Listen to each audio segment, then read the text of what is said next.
Namaskar, welcome to Sansad TV, and you're watching our special program on India. What will drive growth for a 7 trillion economy? And this is your host, Manish Kumar. To talk on such important issues, we have Suman Bery, who is a Vice Chairperson, Niti Ayog, and his writing and works, in fact, focus largely on contribution to the political economy of reforms, financial sector reforms, and banking reforms, and especially energy trend and policy. I welcome Mr. Bery on Sansad TV. And let me begin by asking Mr. Bery, despite so much of headwinds and geopolitical turmoil, we continued our growth path, and we have seen the 7% we are talking about. But we are also marching towards a $5 trillion economy, and some observers say time is not very far, we can reach a $7 trillion economy, reaching the third spot in the global position. Could you talk about what will drive growth according to you, Mr. Bery, Chairperson Niti Ayog, to begin with? Well, Manish, thank you so much for giving me this platform. I am, as you know, a policy economist. I'm not an academic economist. And so please indulge me while I share with you how somebody like me thinks about answering your question before I answer your question. Good. So there are essentially two time frames that are relevant. Let's say 3 to 4 years, where the actual growth of the economy is driven by what we would call the sources of demand, exports, consumption, investment. And we can talk about why we are doing well, particularly as the National Statistical Organization has just come out with some revised numbers. So that would be roughly the life of the next parliament, roughly the life of the award of the next finance commission. Right. And you know that before Niti Ayog, we used to have 5-year plans. And so we, in that sense, used to look forward 5 years at a time. But there are other dimensions that apply, particularly when we're talking about reform over the longer run. And economists call that the supply side of the economy. The simplest way of thinking about the supply side of the economy is that you want to have more jobs and better jobs, and better jobs mean higher labor productivity. And so essentially the tension is, how do you increase productivity and increase employment at the same time, which is why you need fast growth. The third point I would make is that there is growth, but there's also the quality of growth. And the quality of growth is partly a question of not spoiling the environment. It's partly about inclusive growth. It's partly about the spatial distribution between regions. And so I think a very important part of what Honorable PM has been stressing, including in the G20, is that it's not growth at any cost. India and the planet cannot afford to damage and then repair. And so what we need to do is to find a distinctive growth path. And this may be longer than 7 trillion or further than 7 trillion. We're talking about a 10 or 15-year perspective, perhaps all the way to 2047. So I hope that's not too complicated. I'm just saying there are near-term determinants, and we can talk about those in which the global dimension is important. But then there are longer-term determinants as well. But Mr. Bery, you represent, you are the head of the most apex body, which has many priorities, many sectors to look into. It's certainly a difficult task.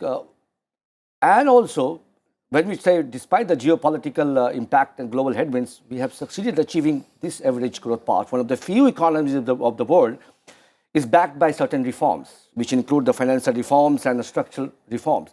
But beyond that, how do you prioritize when you see this would be the next driver? As you just mentioned that, could we talk about the private investment, could we talk about more capital investment on infrastructure? If you could be more particular about what could be the driver, or where you think more reforms and policy thrust are needed. Well, let me relate my answer to what I have already said.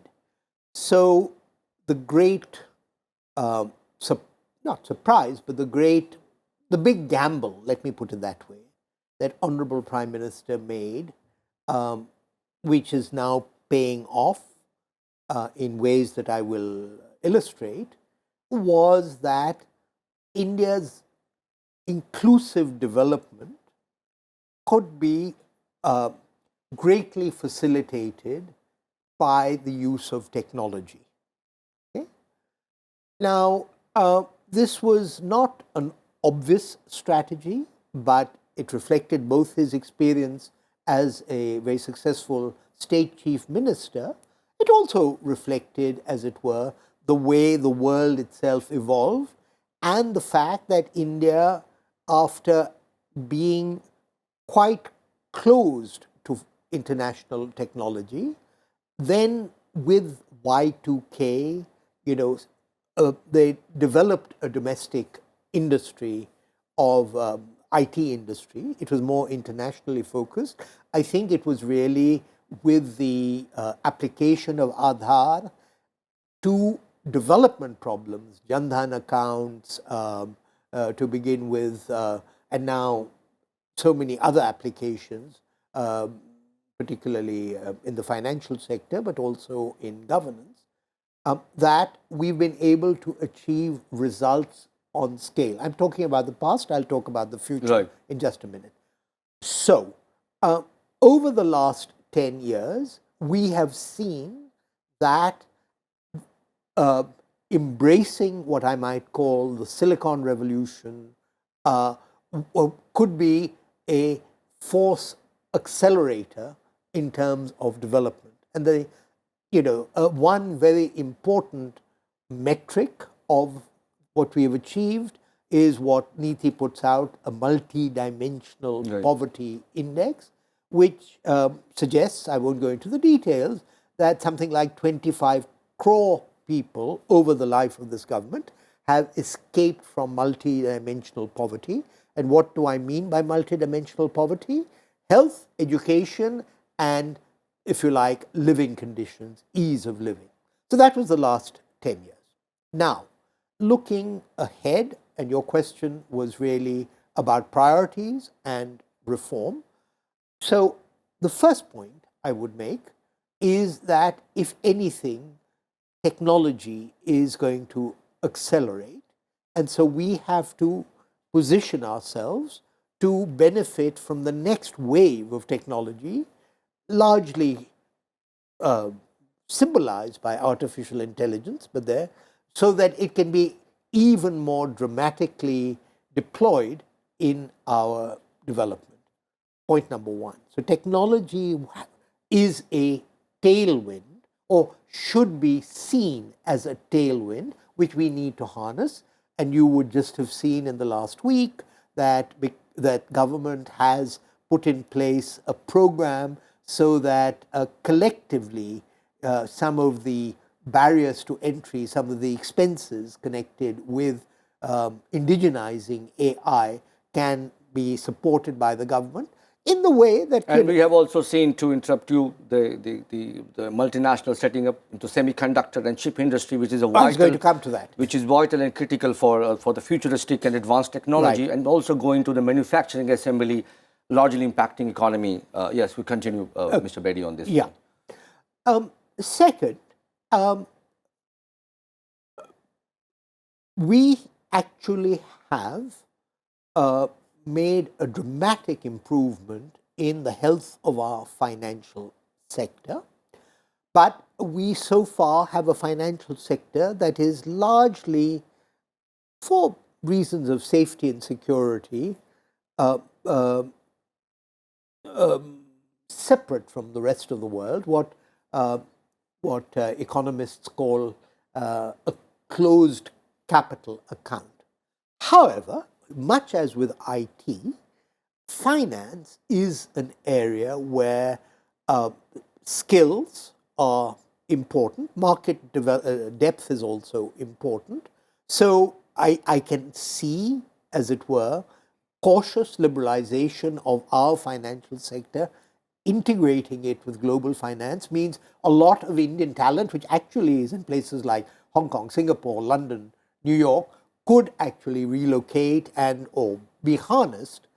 So I think finance doesn't get the kind of attention that it might, but it is very important both for the export of services. But I would make an additional point, which is that for us to keep up our growth rate, what we're going to need is to raise our investment rate. We are not doing badly, but if we want to invest more, we need to be able to finance it, and that means scaling up what is already happening in our equity markets, scaling up the depth of our bond markets. So I really think there's a large agenda on both domestic and international finance.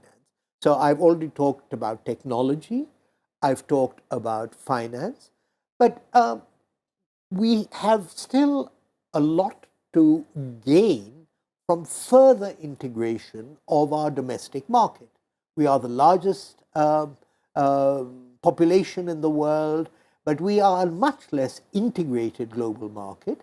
GST was very important, but physical connectivity is very important. What is happening in infrastructure, what's happening with PM Gati Shakti, what is happening with the very large investment in railways.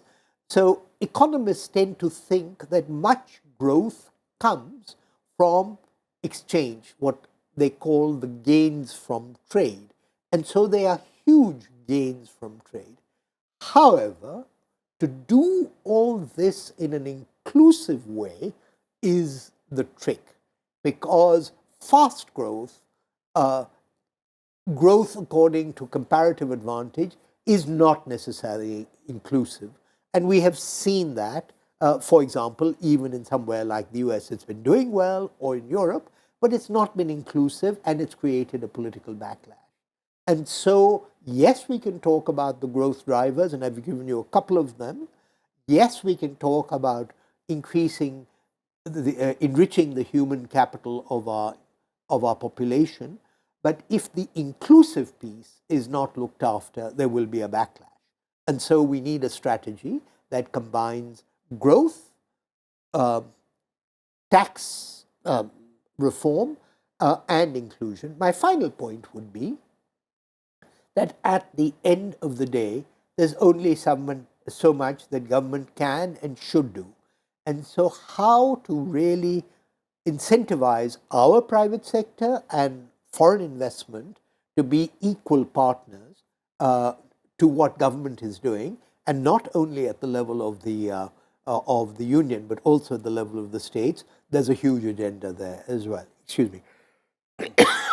I do agree some of the pertinent point which you have raised, but the key of your argument has remained one of the key priority sectors, to talk about, and if a whole part of the mission which talks about growth rests fundamental on technology, basically.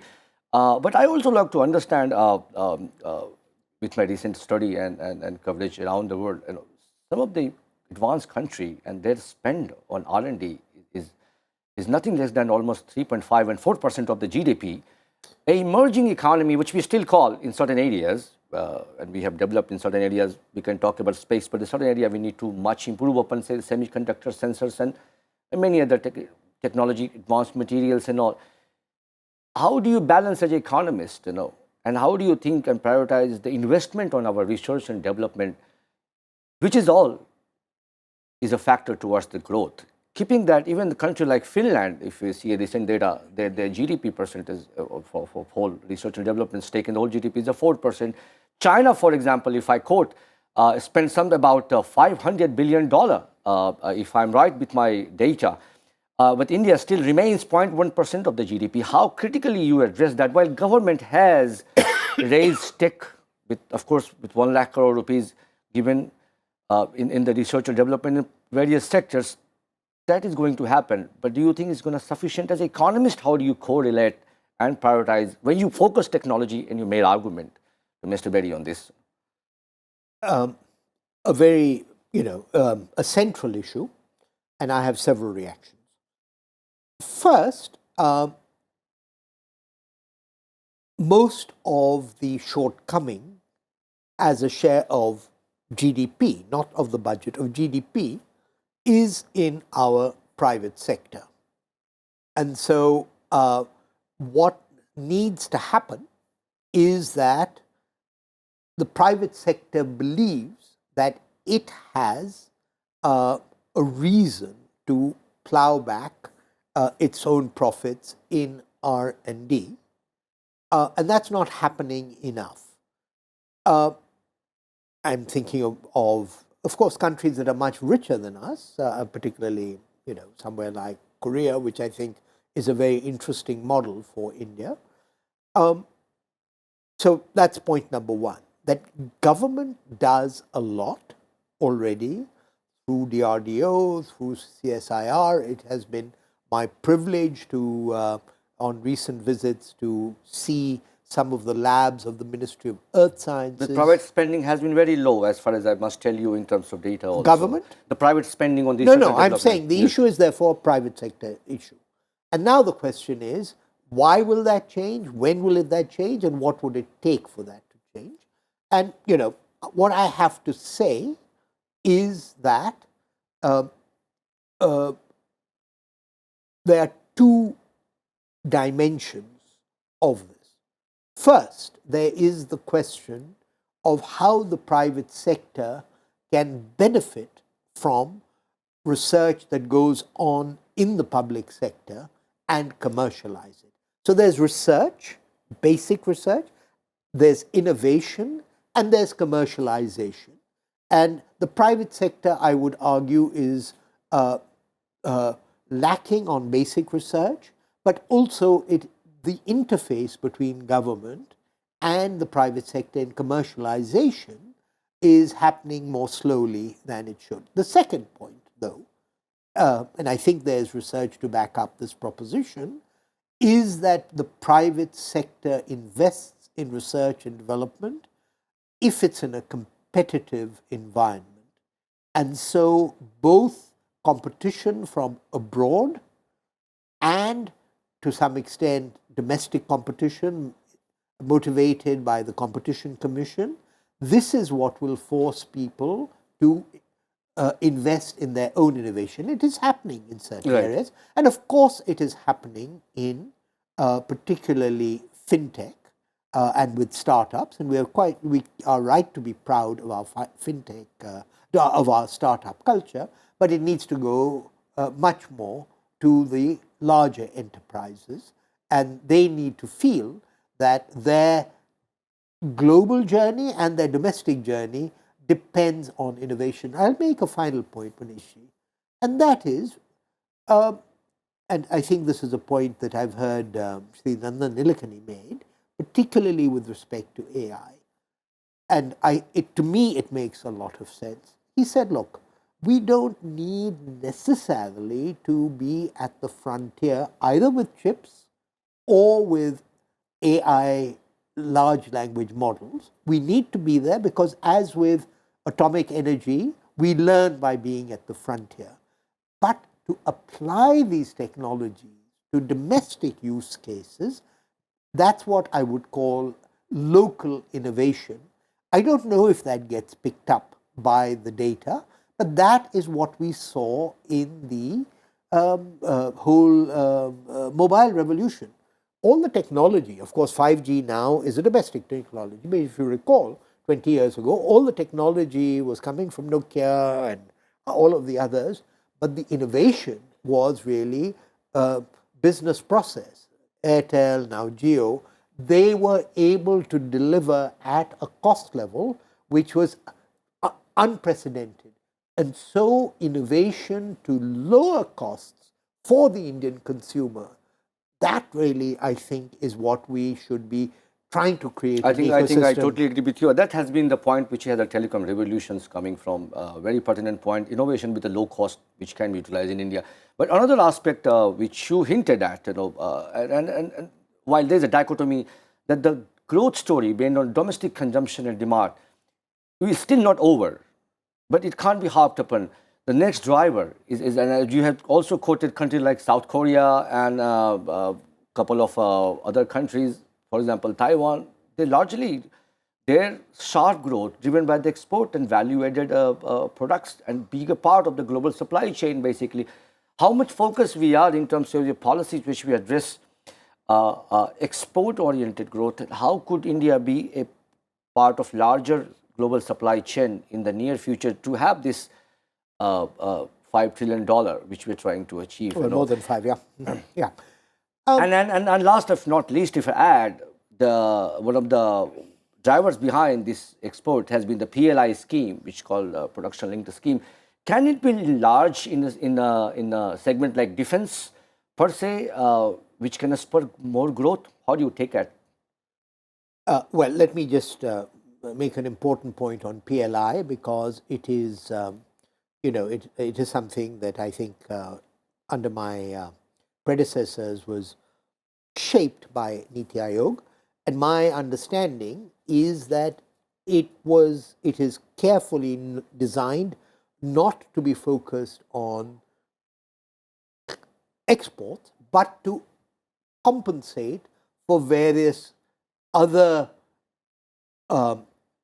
if you like, impediments or difficulties in the local market, but also as a proof of concept. And obviously, the area where it has succeeded most spectacularly excuse me, is in the case of mobiles, particularly Apple, etc. So the idea is that in, frankly, a somewhat distorted global manufacturing landscape, because there have been new players who have attracted a lot of manufacturing to themselves, that you do need what is now called industrial policy. I think India was ahead of the curve in saying the world has changed, have we changed along with it? So that was the origin of the PLI scheme. It was neither for the domestic market nor for export only, but just to say that some kind of a dhakka might be needed, but it should be performance related. There should be a sunset clause. It should not create infant industries that never grow up. And, so with any such... So the PLI scheme, which you say could be drafted for industry which require high level of technological innovation, for example, defense. Well, no, but it also includes textiles, okay? It also is included toys. So the notion is that there was perhaps a phase of,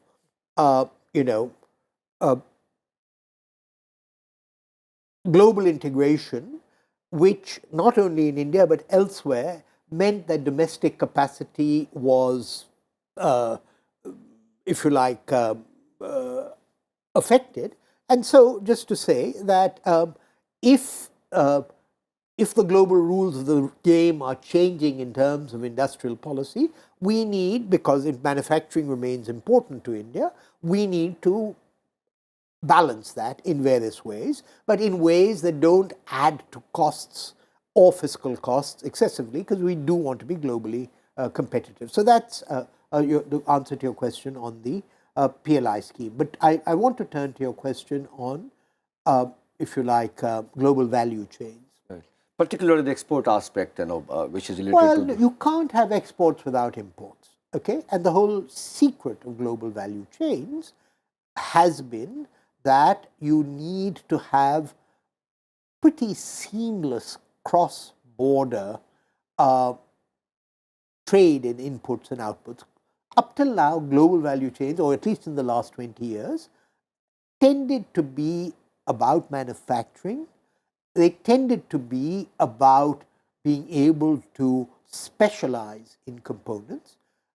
I would point out that India has been a part of global value chains through its services sector. I mean, we are a very important part of the, the software of most multinationals. These global capability centers are there. Pharmaceuticals, for example. Yeah, of no, course, but also, you know, I mean, a Microsoft will tell you that most of the innovation takes place here. So I think let's be clear that what we're talking about is global value chains for manufacturers, okay? And we have to note that. So we are working through a number of mechanisms. Firstly, a structure of free trade agreements which are linked up with some of the technology, if you like, high-tech countries in the world. I'm thinking it's not in the bag yet, but you know, with EU, that is certainly one of our goals. Right. Yeah. Secondly, by trying to set up new logistics opportunities like the India-Middle East corridor, so our transport costs come down. But third, and I think this is the point you're getting at, excuse me, that you know, we have to attract multinational FDI because that has been the driver. But what drives multinational FDI in 2024 is very different from what drove multinational FDI in 2010 or Right. 25. Okay, so concepts like vulnerability, nearshoring, friendshoring. So we have to adapt to that. All I would say is that we are adapting to that, and I think our economic diplomacy has been extremely flexible and nimble to see the world as it is. And do you think the India will remain the top destination for the foreign direct investment in coming, so being a stable market and economy and also geopolitically more stable, and this is how important for the economic growth, you know? Well, you know, there is a set of China plus one decisions that are being made. And I think we're competing on the one hand with Mexico, which has a free trade agreement with the US, which remains a very vibrant economy. On the other hand, Vietnam has decided to, is now a member of multiple trade groups, some that include China, like the Regional Comprehensive Economic Partnership, some without China. But we are on such a different scale as an economy, we've got to devise our own rules. Mr. Bery, a lot of good pertinent points, but in the paucity of time, my question, which remains the most important, you know, and largely addressed to our India, is about how would you address the marginal growth of our agriculture, of an allied sectors? You know, what's your plan for that? You know, how do you address that particular situation? You know, I saw that in the questions you put to me. I'm not a specialist, Manishji, but I would refer you to my esteemed member, Dr. Ramesh Chand, who has put out, under Niti's auspices, a very fine research document called Viksit Bharat at 2047, the role of agriculture. India's agricultural story in terms of production has actually been quite impressive. The issues are different. The issues are partly ones of raising the level of productivity, labor productivity as well as land productivity. But I do want to say that my information from Dr. Chand is that our production story over the long run, particularly in non-cereals, also in cereals, but particularly in horticulture, animal husbandry, has been fantastic. But what we need to do is to let market forces have more of a role. And I would say broadly in agriculture and in energy, if we can slowly move to more involvement of the market, that would be, I think, a great release of our productive energies. Thank you so much for having us, sir. Thank you. Pleasure, as always. Thank you.